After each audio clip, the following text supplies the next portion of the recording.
All right. Good morning. Welcome to another morning episode of the Liberty Dad podcast, a discussion on politics and culture. If you're tuning in live, thank you so much for giving me your time so early. All right. There was no quote this morning. Sorry, folks. Running a little bit behind today.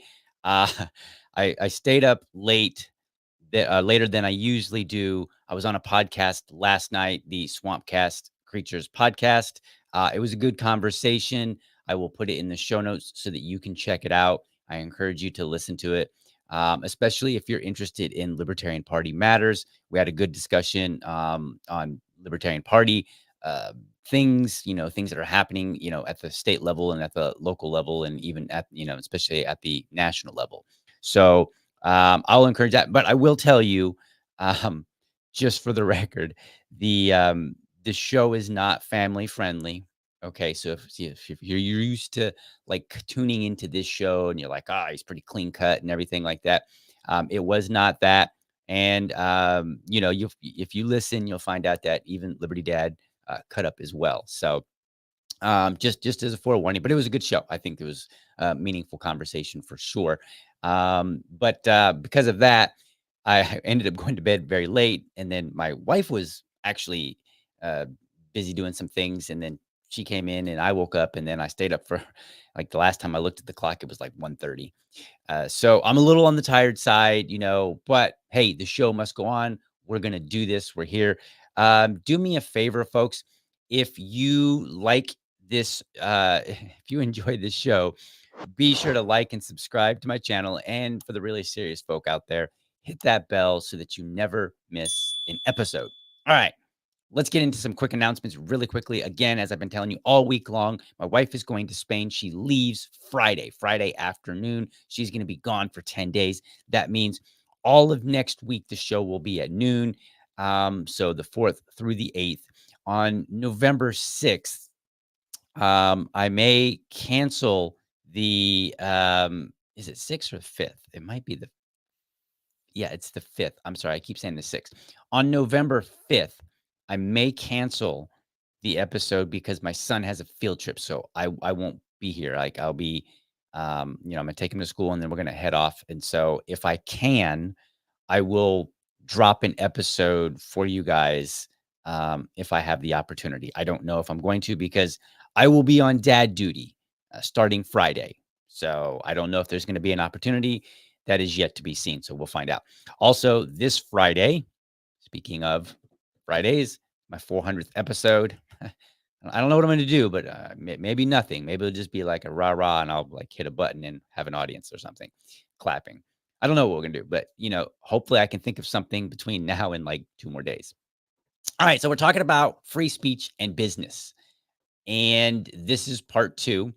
So yesterday, I, I showed you a video, and then it was a video of a man that was getting kicked off of an airline. Now, it's an old video. It's like 2 years old, but it resurfaced as many memes and videos do, and it started circulating again, and I made some comments about it, and it led to a conversation, and it led to an idea for a podcast, and so I wanted to talk about the distinction of free speech and business, and I know there are a number of people out there that are like, "Hey, look, many businesses, um, they are not really private businesses," and then they have their explanation why, and I say that we need to keep the distinction between a private business, based on the simplest definition and not distort it too much. Now, yesterday's episode went into, okay, can they remove you for offensive speech?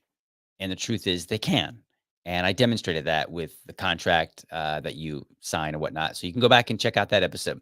Today, I'm actually going to discuss more whether an airline should remove you for offensive speech based on, say, federal funding. And should we even consider them a private business? And this applies to many other businesses well. So let me really quickly, let's recap the video for anybody that may have not seen yesterday's episode, um, so that you have full context here. So I'm going to play this video again really quickly, and and then I'm going to show you some comments and stuff like that. So here we go. Here's this video. Ba bam. Can you step on the jet bridge? I have to talk to you for a minute, No, okay? you don't. You don't do that, I won't be able to let you fly on this plane. Because of my hoodie? Huh? Because of my hoodie. Yeah, just flip it around. All right? I'm not doing that. All right, so then they're gonna have to remove Are the you whole. kidding me? Yeah. So You guys see that, right? are you Delta I'm not or hurting anybody. I'm not doing anything to nobody. That's their problem. You do not want to do this. sir? Ma'am, you do I'm not want here to to do this. take care of the complaint. You're not It's here to. not it's not a big thing. It is a big thing. Let's just get I'm supposed to be fix it living up. in a free country where I can wear what I want to wear, and you want to tell me to switch, take something off Yeah, because it because he doesn't has a agree to word you? on there. Can you give me a paper where it says to a policy, and I will take it off? Let me All see it right. right now. We'll look it up. You have the word FUCK on your shirt, sir. Okay. And it's offensive to other To who? passengers. To other passengers. Okay. And if you don't come on the jet bridge, flip the shirt in, outside, in and out, right? So that word doesn't show. I will have to discipline the whole aircraft. No. And they did advise me also you will be on the no flying list. All right. So that was the video. And now you have a little bit of context for, what we're talking about. This man he went on a plane. He was wearing an F Joe Biden shirt or hoodie. And they asked him, apparently, I presume that some of the other passengers complained about it. And then the flight attendant came over and said, "You're going to have to either remove your shirt or flip it inside out." He threw a fit. He said, "Hey, this is my free speech. I have free speech in America." Um, and then so here's the conversation that ensued between me and some other people. And let's see. Here we go. Let's see here. Let me get it up on the screen. Sorry, apologies. Thought I was totally ready. Okay, so there we go. All right. So I reposted the video, and then I said it's an issue of contract, not freedom. This jabroni should read instead of filming because it's in the contract. For example, Southwest says passengers may be removed for quote engaging in lewd, obscene, or patently offensive behavior, including wearing clothes that are lewd, obscene, or patently offensive. And then somebody came in and said, "Hey, well, did the airline take any federal grants or other funds?" And so I responded and said, "Doesn't matter. People fly and agree to the terms contract." And then they came back and said it may matter if the feds gave them money. 1A protections might attach in some cases. No. And I said, well, I would only concur if funding was in any way related to speech or had provisions regarding speech. Otherwise, it's a problem of taking money from one to give to another. Full ramifications of 1A being applicable would be awful. Consider requirements to practice religion, volume, etc. Okay, so these are some of the things that I kind of initially kind of pointed out as being a problem. Now, part of this issue that we have here is people labeling private business as no longer private business. And sometimes that reflects heavy regulations that are imposed by government. And sometimes it reflects businesses leveraging government for their own benefit, such as lobbyists. Now, if the idea surprises you, like if you're like, "Hey, I've never heard of that. I've never heard people say like that's not really a private business." Well, then I want you to consider some of these comments here that also are on Twitter. And some of these I just got dug up as many as I could. So let me show you some of these comments. So we've got here, "I'll catch hell for this, but I don't care." Private business in that upper lowercase. And then it says big government is supporting private companies to buy property for big government. Big government is using private companies to suppress rights, speech, guns, movement. These are not private companies. Get your head out of your ass. Okay, so they're basically taking the stand that like, hey, if private business is being utilized to advance big government, then they're not private companies. So that's the gist of that comment.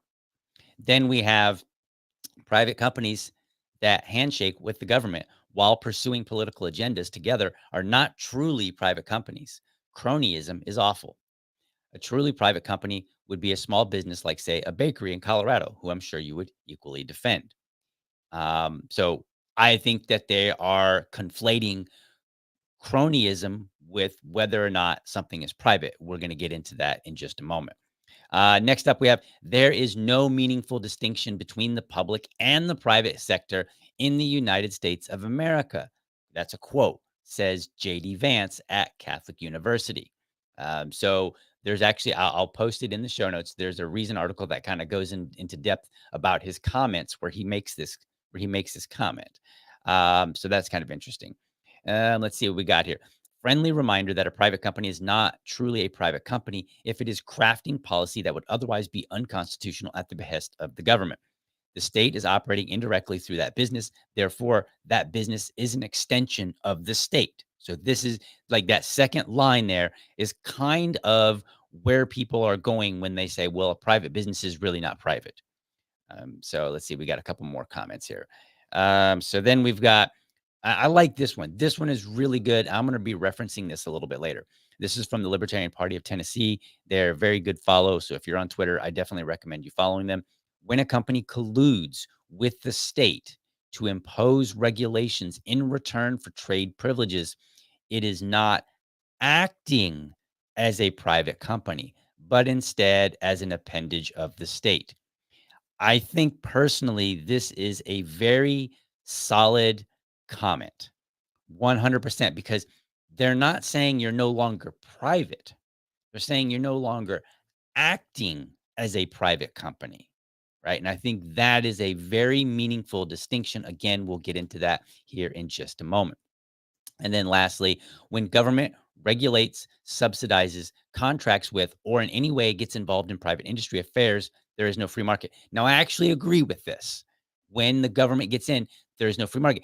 And this is where it is important for us to be mindful of the terms and how we use these terms. And we're going to discuss all of that in just a moment.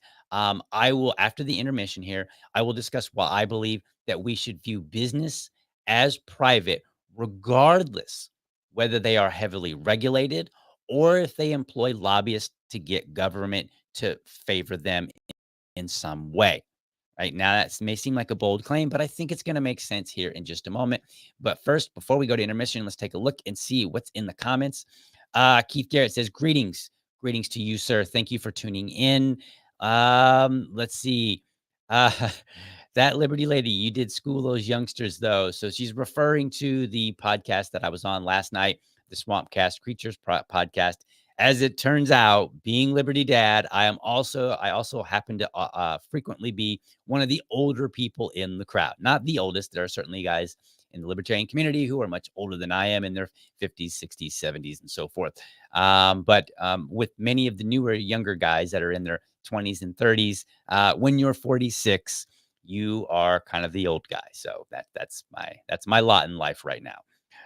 Let's see. Keith also says, happy War of the Worlds Day. I was not aware it was that, but yes, happy to that to you as well. All right, cool. So we've hit the comment section. Let's go to intermission. When we come back, again, I will discuss why I believe that we should always view a business as private, regardless of whether they're heavily regulated or employ lobbyists to get government to favor them. So we'll be back in just a moment. Yeah. Well, I'm originally from West Virginia. I was born in Ohio, been raised in West Virginia the majority of my life. I was convinced, like a lot of people in West Virginia, that I was going to grow up and go somewhere and do bigger and better things. So I went to West Virginia Wesleyan here in Buchanan, and I left after that and went to the University of Akron School of Law in Ohio. Didn't really take long for me living outside of West Virginia to know I wanted to come back. So I came back here to Buchanan in 2010 with my husband, Carl, who was originally from Cleveland. And this is where we've raised our daughter, Iris. Iris is 19. She's a sophomore at Wesleyan. I started my own law practice here in West Virginia. I have around 10 employees. I come from a long line of small business owners. My parents have always had small businesses. That's what I grew up with, and that's what I've come to know. In my personal life, I'm very different than in my business life. In my business life, I'm very serious because I have to be. In my personal life, I'm pretty laid back. I stay pretty active. I go to the gym every day. I work out all the time. I spend almost every waking hour I have that I'm not at work volunteering for different community organizations. Small towns are my passion, I guess.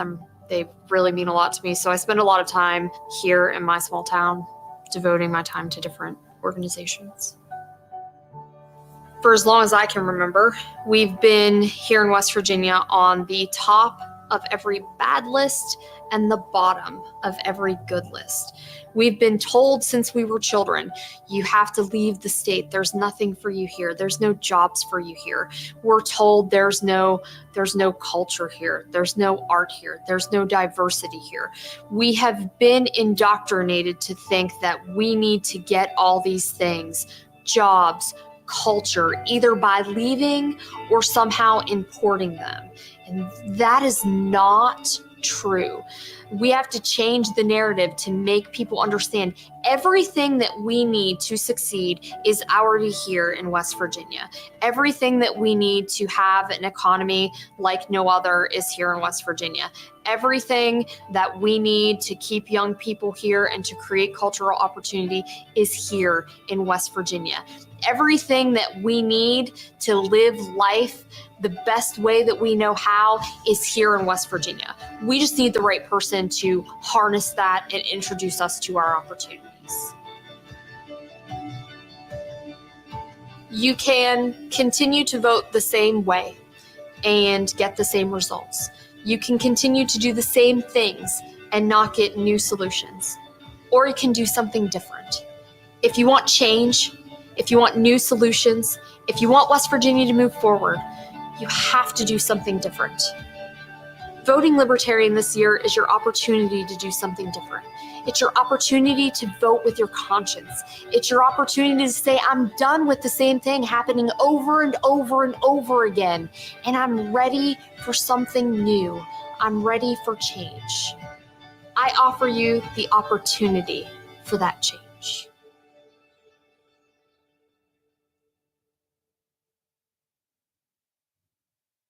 All right, we're back.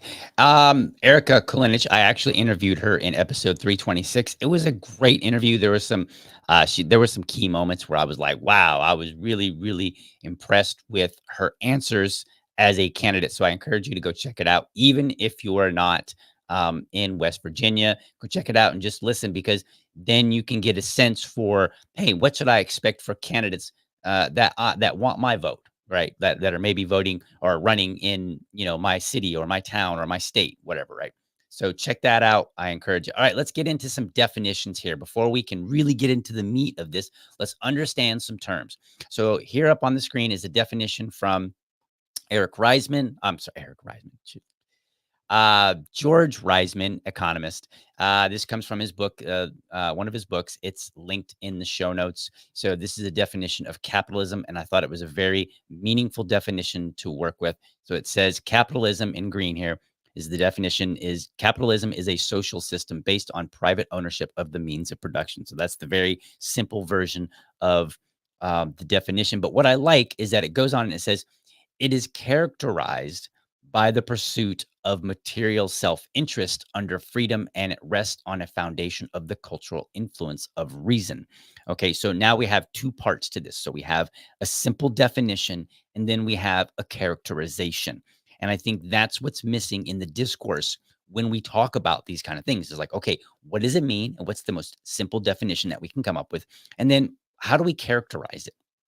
Now, I'm going to compare kind of capitalism against socialism. I'm not going to try to get into mixed economy and communism and all these different things. I want to try to keep it simple.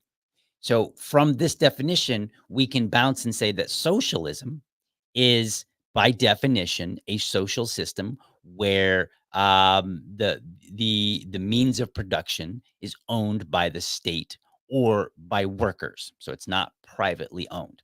And it is characterized by profit being redistributed or reinvested for the common good. Whereas capitalism, it's characterized like this in yellow here. It says it's characterized by the pursuit of material self-interest. In other words, it's characterized by profit motive. So you have capitalism, which is the private ownership of the means of production, characterized by profit motive. Socialism is state or worker ownership of the means of production, characterized by profit being redistributed or reinvested for the common good. So those are very simple definitions, and I think that will work just fine for the purposes of this conversation And I don't think that I'm distorting anything in any negative way. We could always, say nitpick and say, well, what about this and what about that? Focus on what we're talking about. Keep it simple, right? Keep it simple without butchering it. All right, another word that what we want to talk about here: free market. The free market definition is an economic system where prices for goods and services are determined by unrestricted interactions between buyers and sellers. Simple definition. It's characterized by voluntary exchange, private property, competition, and freedom of entry and exit. Meaning, like a business can easily get into the market, and they can easily get out of the market if they so choose. Right? There's not a lot of barriers to entry. Right? So that's its characterization. So when I use these terms today, that's what I mean. Now, since communism is considered like the next step from socialism, I think it's fair to just leave it between socialism and capitalism. Also, socialism, I feel like it tends to be used more frequently, like that, like when people reach for a word to talk about economic things that they don't like, right? Socialism. They don't. I mean, sometimes they'll say communism, but I think more frequently people use the word socialism, and not to say that they use it correctly, but that's what they do. So I am a big fan of adapting my descriptions about liberty based on the context of how people understand the words and how they're having the conversation. In other words, if you want to get biblical, you can say, when I'm in Rome, I speak as a Roman. When I'm in Greece, I speak as a Greek, right? Basically kind of adapting a little bit enough so that your message stays intact, but the people that are hearing you can understand it. And this is where I think libertarians make their really, really big mistakes, right? They get too deep. And I'm like, we need to keep it simple, folks. So this is my version of keeping things simple for this conversation. All right. Next up, we have to distinguish between private and public. So private is simply the private sector. So if you hear me say private, I'm talking about private sector. If you hear me say public, I'm talking about the public sector. So I wanted to make that distinction because if there are businesses that are like publicly traded businesses, and so I want to make sure that when I say these, nobody's like misunderstanding what I'm saying. So if we're talking about a private business, I'm talking about places like Walmart, McDonald's, automotive factories, etc. When I'm talking about public sector, or when I say public, I'm talking about like a townhouse, not a townhouse, but town hall, a courthouse, a public park, those kind of things that are effectively owned, if you will, and managed and funded almost exclusive or pretty much exclusively by the government, but they're not owned by private entities, or whether it's one person or a group of people.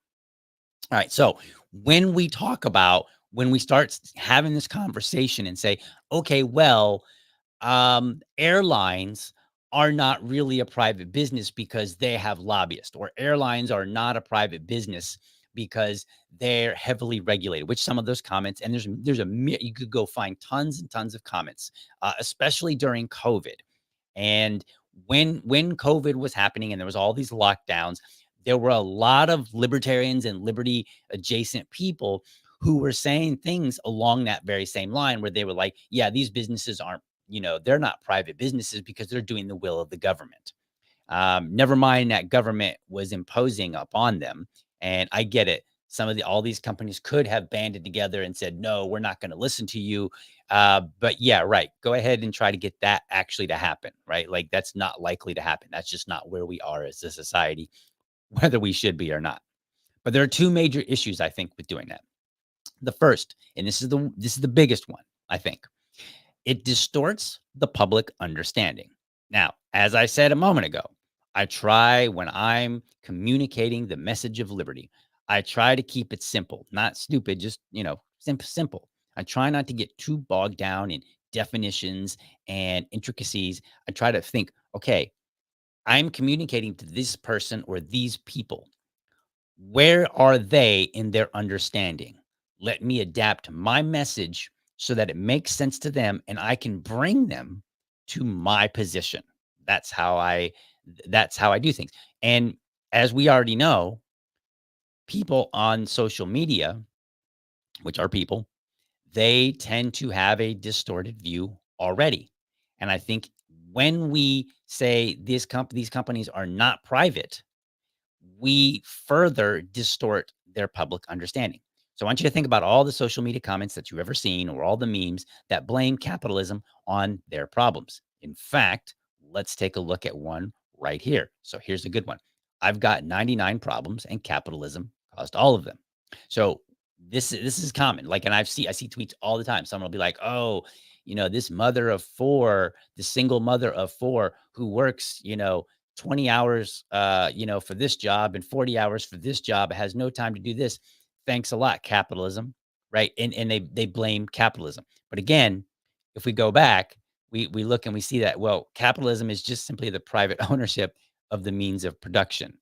Now it's characterized by the profit motive, and people can argue and say, does that profit motive lead to these kind of situations? Right. And that's fair to have that conversation. But I think that ultimately, when you start having these kind of conversations with people, you find out that they really don't understand capitalism, nor do they understand socialism. I think these same people tend to look at it and say, well, if we had a system that didn't have profit motive, then we would have a system where everybody could flourish. And I think that's wishful thinking. That's as wishful thinking as libertarians believing that they're going to get their libertarian or anarchist utopia. So, but this all is precipitated by a misunderstanding of what certain things mean and all the different elements that are involved. Because if I'm a business, yes, I have a profit motive, but my competition also has a profit motive. My government has a motive. It's not necessarily a profit motive because they don't have any profit, but they have some incentive to regulate me and all that. People want to get elected, so on and so forth. So I think that blaming capitalism fails to recognize all the components in there. And the way that we help bring this back around to where we have proper understanding is to have what I call a proper separation of concerns. And separation of concerns is just simply where you say, like, look, here's the thing, here's the thing. They're different. They may work together. They may feed off of one another. They may interact in some way, but they are distinct and different. And we have to treat them distinct and different so that we can address them individually. So let's go on here. But I want you to, so people already misunderstand capitalism. They misunderstand the free market. They misunderstand socialism. What was that comment that somebody made? Let me see if I can pull that up really quickly here, because that was interesting. I think that kind of demonstrated it. Let me see here. Let's see here. I'm looking for it real quickly here if I can find it. I don't know that I'll be able to find it. So let's see here. I can't find it. It's one of the Twitter comments, and I'm trying to look and see. And where did it go? Oh, yes. It's this one. So let's put this up on the screen. All right. Number one here, it says private companies that handshake with the government while pursuing political agendas together are not truly private companies. Cronyism is awful. It is. I agree, actually, that cronyism is awful.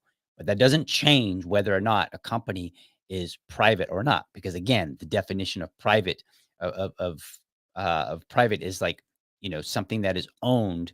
I'm sorry, getting a little bit tongue tied here. The definition of private is where the ownership is not under government.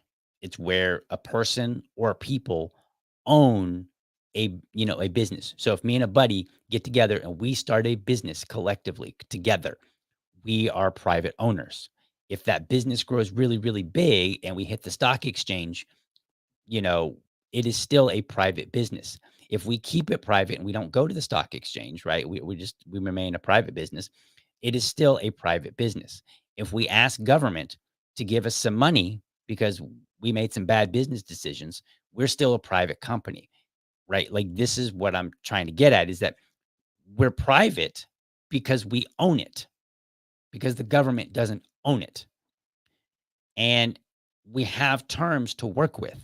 So we don't have to butcher capitalism, right? We can talk about the free market. Remember, the free market is a system where prices for goods and services are determined by the unrestricted interactions between buyers and sellers, characterized by voluntary exchange, private property, competition, freedom of entry and exit, right? So we have these terms. Cronyism is where you have somebody in government, maybe my friend that starts a business with me, maybe what he does is he leaves the business and then he goes and runs and gets elected, and he, now I just own the business, it's just me, he's cashed out, whatever.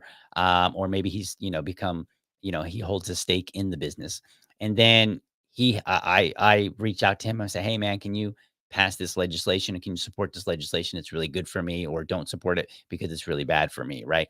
This now becomes that cronyism that we're talking about, right? And so that's an entirely different. That cronyism is how people engage with their government. It is not who owns it. So it's still private, even though maybe I am as, and let's get to that comment again here by Libertarian Party of Tennessee. Maybe I am no longer acting as a private company, right? I'm no longer engaging in the free market, right? Because now I'm asking for some restrictions, or some in some way some benefit from the government. So you see why we have to keep our definition simple. And again, we don't want to distort the public understanding. And there's a really, really good reason for this. If we start allowing the merger of all these terms, then people are going to understand the things like capitalism, free market, socialism, communism, etc. They're going to understand them worse than they already are. And so what would that mean? Well, I want you to think about an airline for a moment. Most people would say that an airline accomplishes their goal. They move large groups of people from one location to another quicker than other modes of transportation, right? So that's what they do. And as a rule of thumb, most people would say, yeah, they're pretty efficient. They're pretty effective at doing that. Now, that doesn't mean we don't gripe about things like small seats, lost luggage, ticket prices, etc. But overall, we would agree verbally, and we certainly do with our wallet, that airlines do a good job of quickly transporting us from one destination to another. That's why we keep flying them, right? We don't have to fly. We could always say, you know what, I'll just drive, or I'll just not go at all. But we have determined that, yeah, this is a pretty effective way to do it. And we feel it's a pretty safe way to do it, right? Because we're up in a giant tube, some 30,000 feet, 15 to 30,000 feet, or however, I'm not sure exactly how high they go, but somewhere around there, right? And so all things say that we believe that it's pretty effective. So what I want you to do is I want you to imagine what happens when we tell people that an airline is no longer a private business because maybe they've received federal funding, or because they're heavily regulated, and or they employ lobbyists, right? What happens when we tell people that because of those things, an airline is no longer a private business? Well, if airlines or other businesses are in any way socialism, and people tend to believe that these businesses are effective at what they do, then we leave people with the message that, hey, socialism isn't so bad, right?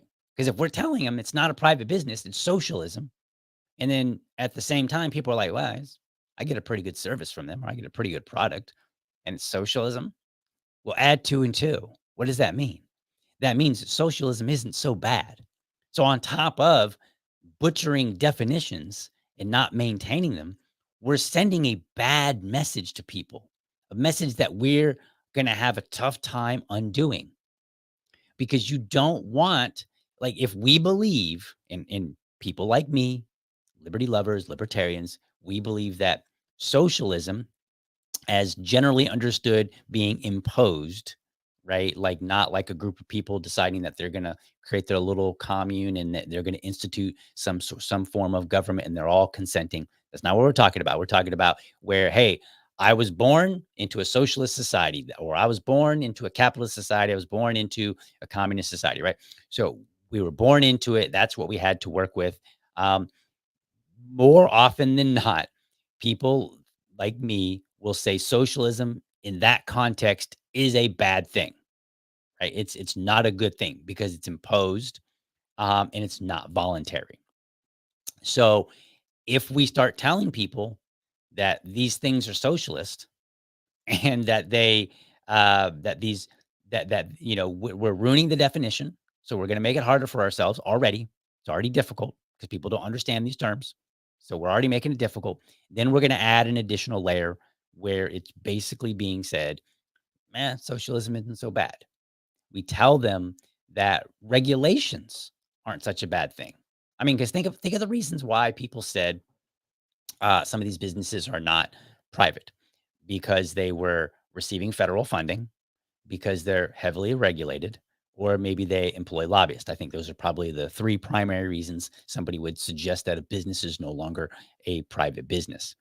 And if somebody looks and sees that that business is doing well, producing a good service, producing a good product, then all of those things can't be so bad. In fact, maybe they're good.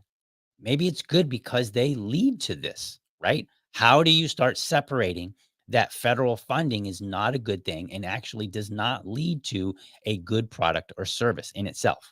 Same thing with regulation. How do libertarians and liberty lovers make the argument that, hey, we need less regulation, right? Because we're telling people it's socialism. We're telling people that it's not a private business. And if they like the business, then we've undercut our own message. So I think it's very bad. I think that's something that we have to grapple with.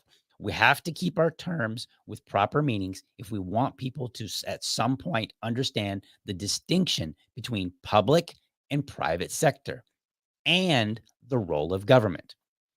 When we make the arguments that bailouts well, we make the arguments effectively that bailouts are not so bad, maybe even necessary, because our own words suggest that investment of public money, taxes, produces a good product or service.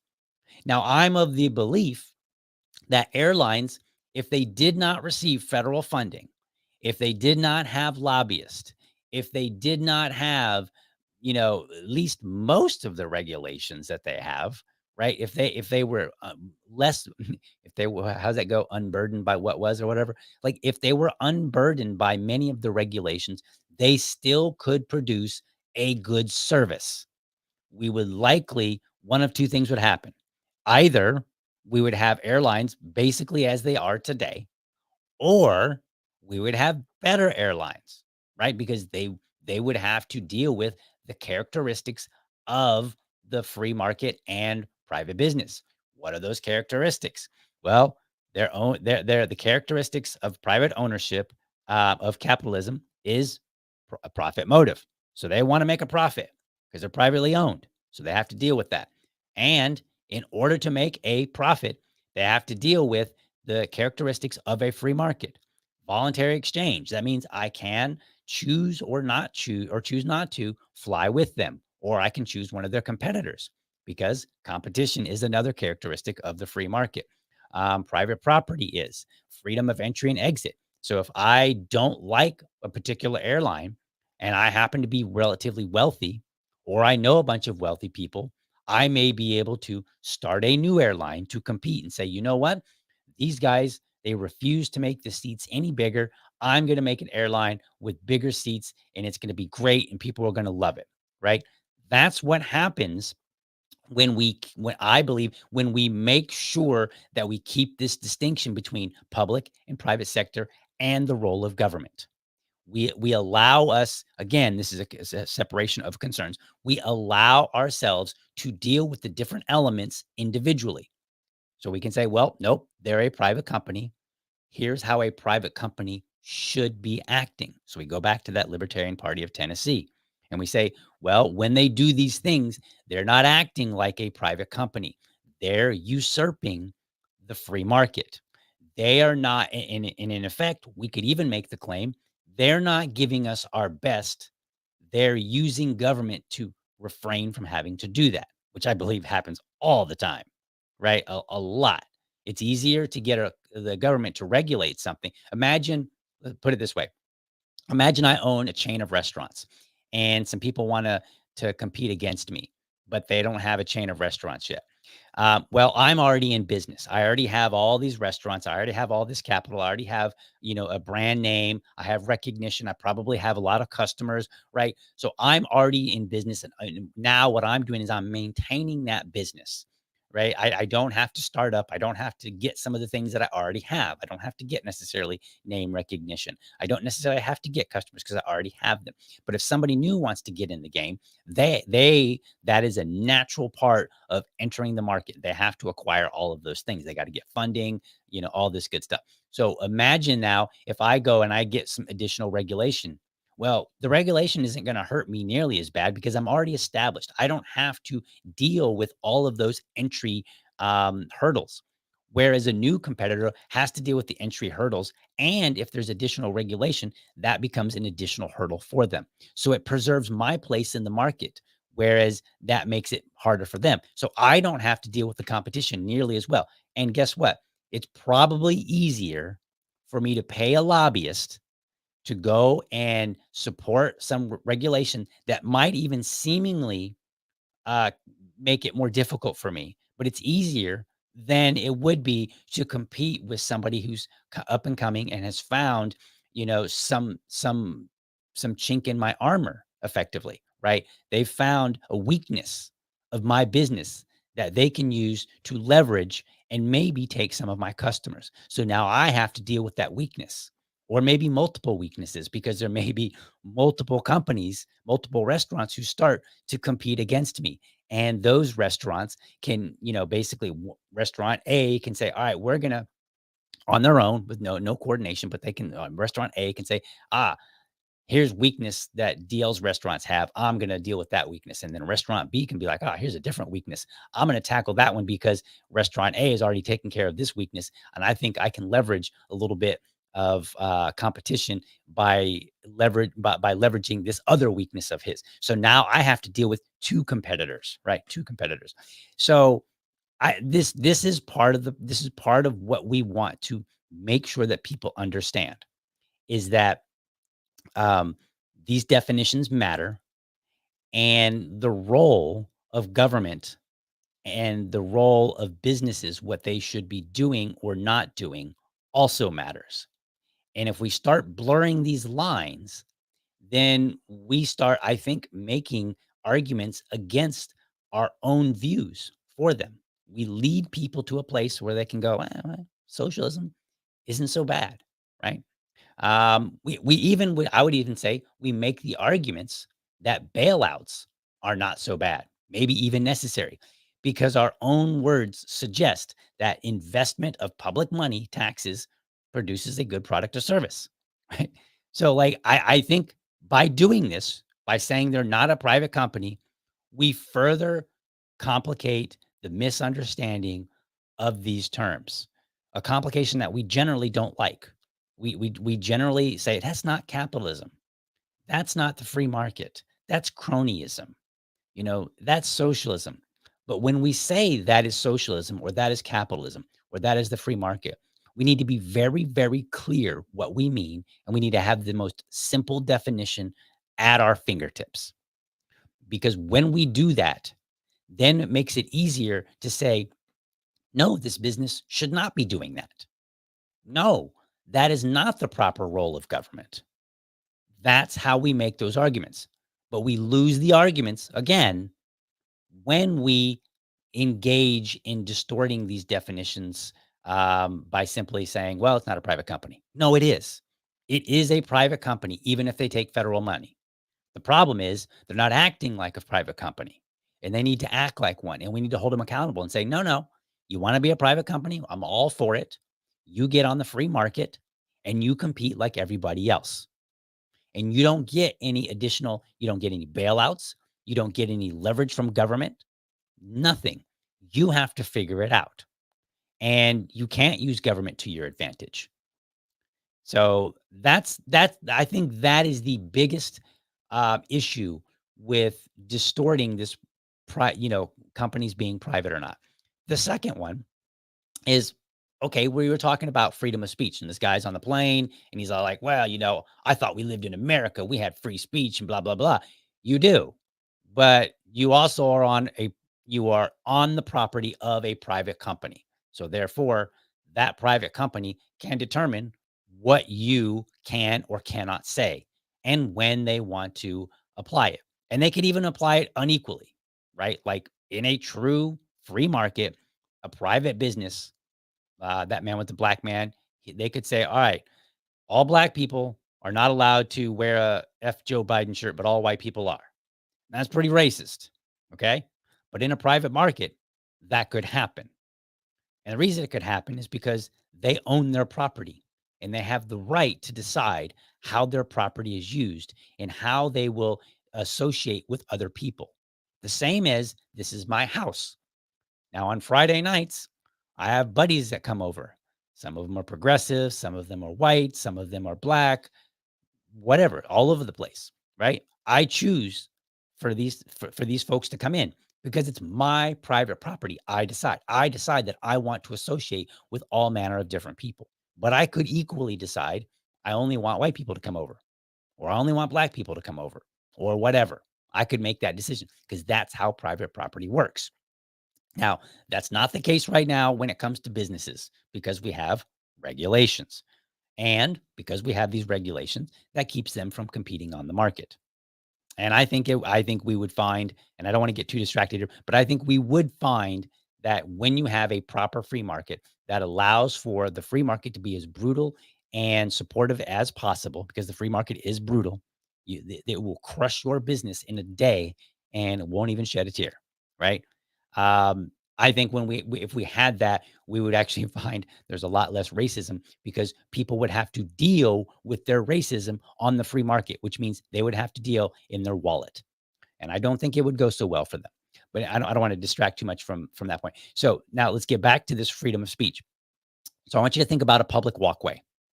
What are you allowed to do on a public walkway? Well, you're allowed to sing.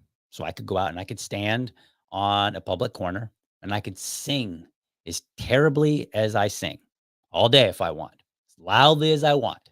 I can do that, right? I can dance, get out there and I can, I don't know if I can't dance, but like I could go out there and attempt to dance, right? I could protest. I could hold up signs and say, Donald Trump is terrible. Kamala Harris is terrible. Vote Chase Oliver. No war, right? I could have, very mean-spirited pictures of people in government, effigies and stuff like that, right? I can do this. These are things that I'm permitted to do. I can advertise my business. And we see it all the time. You're driving down the road and you see somebody who's on the public walkway there and they're holding a sign, they're spinning it around. They're like, come in and buy from the pawn shop or whatever, right? So you can do that. You can advertise for your business. I could use profanity. I can go out on the walkway and I can just F this, F that, end this, end that, right? I could say that. Like I'm legally permitted to say that. I could take video of people.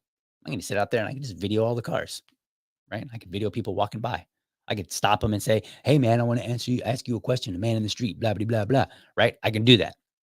On and on and on. There's plenty of things that I can do. So now let me ask you, if airlines must give in to offensive speech because it's a First Amendment issue, give in to offensive speech verbally or in print, like a t-shirt or whatever, then shouldn't they also be forced to give in to other forms of free speech as well?